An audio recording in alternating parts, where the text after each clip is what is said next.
News Kannada ವಾಹಿನಿಗೆ ಸ್ವಾಗತ. ಕಬ್ಬೂರ ಗ್ರಾಮದಲ್ಲಿ ಜಲಕುಂಭ ನಿರ್ಮಾಣ ಮಾಡುವ ಉದ್ದೇಶದಿಂದ ಪೈಪ್ಲೈನ್ ಕಾಮಗಾರಿ ನಡೆದಿತ್ತು. ಆದರೆ ಕಾಮಗಾರಿ ನಡೀತಾ ಇದ್ದ ಸ್ಥಳದಲ್ಲಿ ಜವರಾಯ ಹೊಂಚು ಹಾಕಿ ಕುಳಿತಿದ್ದದ್ದು ಅವರ್ಯಾರಿಗೂ ಗೊತ್ತಾಗಲೇ ಇಲ್ಲ. ಕಣ್ಮುಚ್ಚಿ ಕಣ್ಣು ಬಿಡುವುದರೊಳಗಾಗಿ ಪುಟ್ಟ ಕಂದಮ್ಮನ ಪ್ರಾಣ ಪಕ್ಷಿ ಹಾರಿ ಹೋಗಿತ್ತು.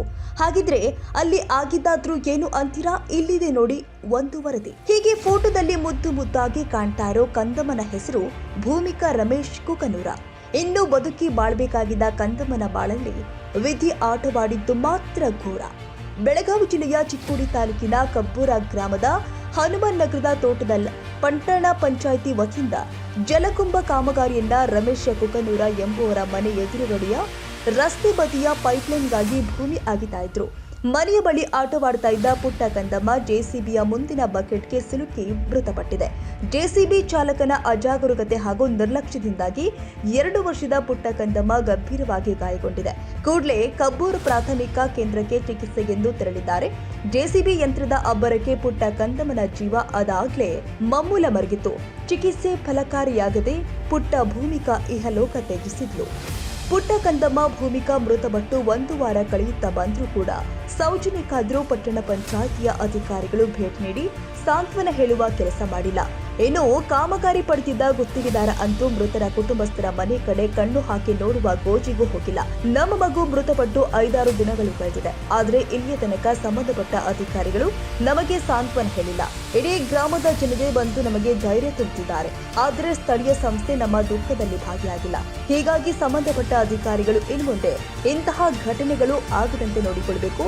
ನಮ್ಮ ಮಗುವಿನ ಜೀವಕ್ಕೆ ಬೆಲೆ ಇಲ್ಲದಂತಾಗಿದೆ. ಅಧಿಕಾರಿಗಳು ಇಲ್ಲಿಯ ತನಕ ಯಾವುದೇ ಕ್ರಮ ಕೈಗೊಂಡಿಲ್ಲ. ಗುತ್ತಿಗೆದಾರನನ್ನ ಲೈಸೆನ್ಸ್ ರದ್ದುಗೊಳಿಸಿ ಆತನನ್ನ ಕಪ್ಪು ಪಟ್ಟಿಗೆ ಸೇರಿಸಬೇಕು ಅಂತ ಆಗ್ರಹಿಸಿದ್ದಾರೆ. ಇದು ಪಟ್ಟಣ ಪಂಚಾಯಿತಿ ಸಾರ್ವಜನಿಕ ಕುಡಿಯುವ ನೀರಿನ ಕೆಲಸ. ಗುರುವಾರ ಇದು ಬೋರ್ ಹೊಡೆದು ಅಲ್ಲಿ ಕುಡಿಯುವ ನೀರಿಗಾಗಿ ಬೋರ್ವೆಲ್ ಹೊಡೆದು 2 ವರ್ಷ ಆಯಿತು. ಆಮೇಲೆ ಇಲ್ಲಿ ತನಕ ಅದ್ರ ಪೈಪ್ಲೈನ್ ಮಾಡಿರಲಿಲ್ಲ. ಇದು ಮೊನ್ನೆ ಗುರುವಾರ ದಿನ ಅವರು ಪೈಪ್ಲೈನ್ ಮಾಡೋ ಸಲುವಾಗಿ JCB ತೊಗೊಂಡು ಬಂದಿದ್ದರು.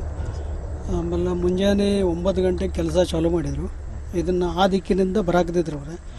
ಆಮೇಲೆ ಸಡನ್ನಾಗಿ ಚೇಂಜ್ ಮಾಡಿ ಮತ್ತು ಈ ದಿಕ್ಕಿನಿಂದ ಬರೋಕ್ಕೆ ಈ ಕಡೆ ಪಶ್ಚಿಮ ದಿಕ್ಕಿನಿಂದ ಬರೋ ಸಲುವಾಗಿ ಕೆಲಸ ಸ್ಟಾರ್ಟ್ ಮಾಡಿದ್ದಾರೆ.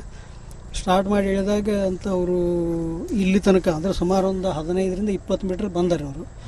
ಬಂದಾಗ ಈ ಗಾಡಿ ನಿಲ್ಲಿಸಿದಾಗ ಎಲ್ಲ ಹುಡುಗರು ಡ್ರೈವರ್ ಆಗಲಿ ಅಥವಾ ಕಾಂಟ್ರಾಕ್ಟರ್ ಆಗಲಿ ಅಥವಾ ಪೈಪ್ ಹಾಕೋರಾಗಲಿ ಎಲ್ಲರೂ JCBಗಳು ಕೂತು ಟೇಪ್ ಹಚ್ಕೊಂಡು ಆಮೇಲೆ ಒಂದು ರೀತಿ ಹುಡುಗಿ ಆಡ್ಕೊತ ತಮ್ಮದೇ ಆದಂಥ ಲೋಕದಾಗಿದ್ದಾರೆ.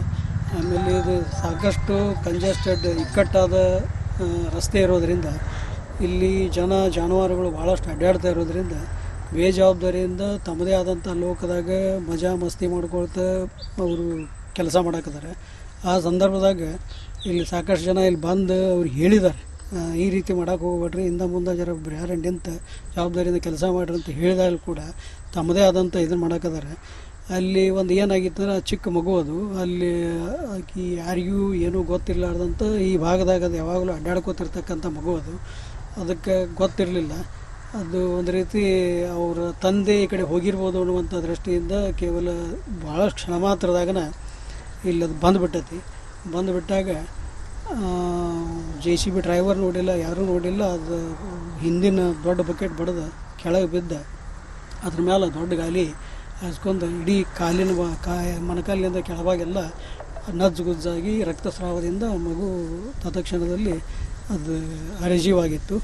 ಆಮೇಲೆ ಇಲ್ಲೇ ಸರ್ಕಾರಿ ದವಾಖಾನೆಗೆ ಹೋಗಿ ಒಂದು 10-15 ನಿಮಿಷ ಅದನ್ನು ART ಸೇರಿಸಿ ಮತ್ತು ಪಂಪಿಂಗ್ ಅದು ಮಾಡಿ ವೈದ್ಯರು ಭಾಳಷ್ಟು ಪ್ರಯತ್ನ ಮಾಡಿದ್ದಾರೆ ಅದನ್ನು ಉಳಿಸ್ಕೋಬೇಕಂತೇಳಿ. ಆದರೂ ಅದು ಉಳಿಲಿಲ್ಲ. ಒಂದು 15 ನಿಮಿಷ ಬಿಟ್ಟು ಅದು ತನ್ನ ಪ್ರಾಣ ಪಕ್ಷಿ ಹಾರಿ ಹೋಯಿತು. ಆಮೇಲೆ ಇಷ್ಟಾದ ಬಳಿಕ ಸುಮಾರು ನಾವು ಅದು 11:30 ಆ ಮಗು ತೀರ್ಕೋತು. ಆಮೇಲೆ ನಾವು 12-1 ಗಂಟೆ ತನಕ ವೇಟ್ ಮಾಡಿದ್ವಿ. ಯಾರೊಬ್ಬರು ಇದಕ್ಕೆ ಸಂಬಂಧಿಸಿದಂಥ ಅಧಿಕಾರಿಗಳಾಗಲಿ, ಆಮೇಲೆ ಗುತ್ತಿಗೆದಾರರಾಗಲಿ ಅಥವಾ ಅದಕ್ಕೆ ಅಭಿಯಂತರರಾಗಲಿ ಅಥವಾ ಇವ್ರು ಯಾರು JCB ಮಾಲಕರಾಗಲಿ ಇವ್ರು ಯಾರೊಬ್ಬರು ಬಂದು ಸಾಂತ್ವನ ಹೇಳಲಿಲ್ಲ. ಆಮೇಲೆ ಅದು ಸರ್ಕಾರಿ ದವಾಖಾನೆಗೆ ಈ ಘಟನೆ ಆಗಿರೋದ್ರಿಂದ ಇಮಿಡಿಯೇಟಾಗಿ ವೈದ್ಯಾಧಿಕಾರಿಗಳು ಅದನ್ನು ಪೊಲೀಸ್ ಸ್ಟೇಷನ್ಗೆ ರಿಪೋರ್ಟ್ ಮಾಡ್ತಾರೆ. ರಿಪೋರ್ಟ್ ಮಾಡಿದಾಗ ಸಂಬಂಧಿಸಿದ PSI ಮತ್ತು VSI ಅವರು ಅದನ್ನು ಇಮಿಡಿಯೇಟಾಗಿ ಕ್ರಮ ತೊಗೊಂಡು ಜಾಗಕ್ಕೆ ಬಂದು ಅದಕ್ಕೆ ಇನ್ಸ್ಪೆಕ್ಷನ್ ಮಾಡಿ ಅಲ್ಲಿ ಕೆಲಸ ಮಾಡೋಂಥವ್ರು ಯಾರು, ಆಮೇಲೆ ಡ್ರೈವರ್ ಯಾರು, ಅವ್ರ ಹೆಸರನ್ನು ಪತ್ತೆ ಹಚ್ಚಿ ಅದನ್ನು ತತ್ಕ್ಷಣದಲ್ಲಿನೇ ರಿಪೋರ್ಟ್ ಮಾಡಿದರು. PSI ಕೂಡ ಬಂದಿದ್ದರು. ಬಾಡಿ ಪೋಸ್ಟ್ ಮಾರ್ಟಮ್ ಆಯಿತು. ಆಮೇಲೆ ಅದನ್ನು ಮಾಡಿಕೊಂಡು 4:30 ಇತ್ತು ಅಂದರೆ ನಮಗೆ ಅದು ಡೆಡ್ ಬಾಡಿ ನಮ್ಮ ಕೈಯಾಗ ಕೊಟ್ಟು ಅದನ್ನು ತೊಗೊಂಬಂದು ನಾವು 5 ಗಂಟೆಗೆ ಅಂತಂದ್ರೆ ನಾವು ಮಣ್ಣು ಮಾಡಿದ್ವಿ. ಎಲ್ಲ ಪ್ರೊಸೀಜರ್ ಎಲ್ಲ ಆಯಿತು. ಅವರೆಲ್ಲ ಬಂದು ಸ್ಪಾಟ್ ಇನ್ಸ್ಪೆಕ್ಷನ್ ಸ್ಥಳ ಪರೀಕ್ಷೆ ಅದು ಮಾಡಿದರು. ಮಾಡಿ ತೊಗೊಂಡು ಹೋಗಿ ಇಲ್ಲಿವರೆಗೆ ಸುಮಾರು 6 ದಿನ ಆಯಿತು. ಗುರುವಾರದ ಘಟನೆ ನಡೆದೈತಿ. ಇಲ್ಲಿ ತನಕ 6 ದಿವಸ ಆಯ್ತು. ಇವತ್ತಿನ ತನಕ ಇವತ್ತು ಮುಂಜಾನೆ ಸಂಬಂಧಿಸಿದ ಒಬ್ಬ ಚೀಫ್ ಆಫೀಸರ್ ಮತ್ತು ತನ್ನ ಒಂದು 3 ಜನ ಸಿಬ್ಬಂದಿಯನ್ನು ಕರ್ಕೊಂಡು ಇಲ್ಲಿ ಬಂದಿದ್ದರು. ಅವರು ಯಾವುದೇ ರೀತಿಯಿಂದ ಕ್ರಮ ತೊಗೊಳ್ಳೋದಾಗಲಿ ಅಥವಾ ಇದ್ರ ಬಗ್ಗೆ ಆಗಲಿ ಏನು ಮಾತಾಡಲಿಲ್ಲ. ಸುಮ್ಮನೆ ಹಂಗೆ ಯಾವುದೋ ಒಂದು ಕಾಟಾಚಾರಕ್ಕೆ ಬಂದು ಹೋಗಿದಂಗೆ ಮಾಡಿದ್ದಾರೆ. ಆಮೇಲೆ ಇದಕ್ಕೆ ವರ್ಕ್ ಆರ್ಡ್ರ್ ಇದು ಗುತ್ತಿಗೆದಾರರಾಗಿ ಚಿದಾನಂದ ಕೋಳಿ ಅಂತೇಳಿ ಎಲ್ಪಾರೆಡ್ಡಿ ಅವ್ರ ಹೆಸರಲ್ಲೇ ಇದು ವರ್ಕ್ ಆರ್ಡ್ರ್ ಆಗೈತಿ. ಅವ್ರ ಬದಲಾಗಿ ಇಲ್ಲಿ ಅವ್ರು ಯಾರೂ ಬಂದಿಲ್ಲ, ಅವನಂತೂ ಬಂದಿಲ್ಲ. ಅವ್ರ ಬದಲಾಗಿ ಕೆಲಸ ಮಾಡ್ತಕ್ಕಂಥ ಒಬ್ಬ ಬಣಾಜ್ ಅಂತೇಳಿ ಏನೋ ನಮಗೆ ಹೆಸರು ಕೇಳಿ ಬಂತು. ಅವರು ಇಲ್ಲಿ ಕೆಲಸ ಮಾಡ್ತಾಯಿದ್ರು. ಆಮೇಲೆ ಅವರು ಕೂಡ ಜಾಗದಾಗಿದ್ದರು. ಆಮೇಲೆ ಎಲ್ಲರೂ ಕೂಡ ಇದು ಬೇಜವಾಬ್ದಾರಿಯಿಂದ ಇದಾಗೈತಿ ಅಂಥೇಳಿ ನಮ್ಮ ಒಂದು ಹೇಳಿಕೆ. ನಾನು ಆ ಮಗುವಿನ ಅಜ್ಜ, ನಮ್ಮ ಅಳಿಯನ ಮಗಳದು. ಆಮೇಲೆ ನಾವು ಇಡೀ ನಮ್ಮ ಕುಟುಂಬ ಸಿಕ್ಕಾಪಟ್ಟೆ ಒಂದು ರೀತಿ ದುಃಖದ ಸಾಗರದಲ್ಲೇ ಮುಳುಗೈತಿ. ಇಡೀ ನಮ್ಮ ಕುಟುಂಬದಲ್ಲಿರ್ತಕ್ಕಂಥ ಇಡೀ ಸಂತೋಷವನ್ನು ಆನಂದವನ್ನು ಕೊಚ್ಕೊಂಡು ಹೋದಂಗೆ ಆಗೈತಿ.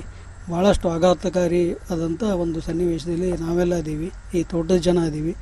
ಆಮೇಲೆ ಊರಾಗಿನ ಜನ ಎಲ್ಲ ಮೊಮ್ಮಲ ಮರಿಗೆ ಇಲ್ಲೆಲ್ಲ ದಿನಾಲು ಸಾವಿರಾರು ಗಂಟಲೆ ಬಂದು ನಮಗೆ ಸಾಂತ್ವನ ಹೇಳ್ತಾ ಇದ್ರೂ ಕೂಡ ಇಲ್ಲಿಯವರೆಗೆ ಯಾವೊಬ್ಬ ಅಧಿಕಾರಿ ಆಗಲಿ ಅದಕ್ಕೆ ಸಂಬಂಧಿಸಿದ ಗುತ್ತಿಗೆದಾರಾಗಲಿ ಯಾರೊಬ್ಬರು ಬಂದ ಸೌಜನ್ಯಕ್ಕಾಗಿ ಆದರೂ ಮಾನವೀಯ ದೃಷ್ಟಿಯಿಂದ ಸಾಂತ್ವನ ಹೇಳುವಂಥ ಕೆಲಸ ಮಾಡಲಿಲ್ಲ.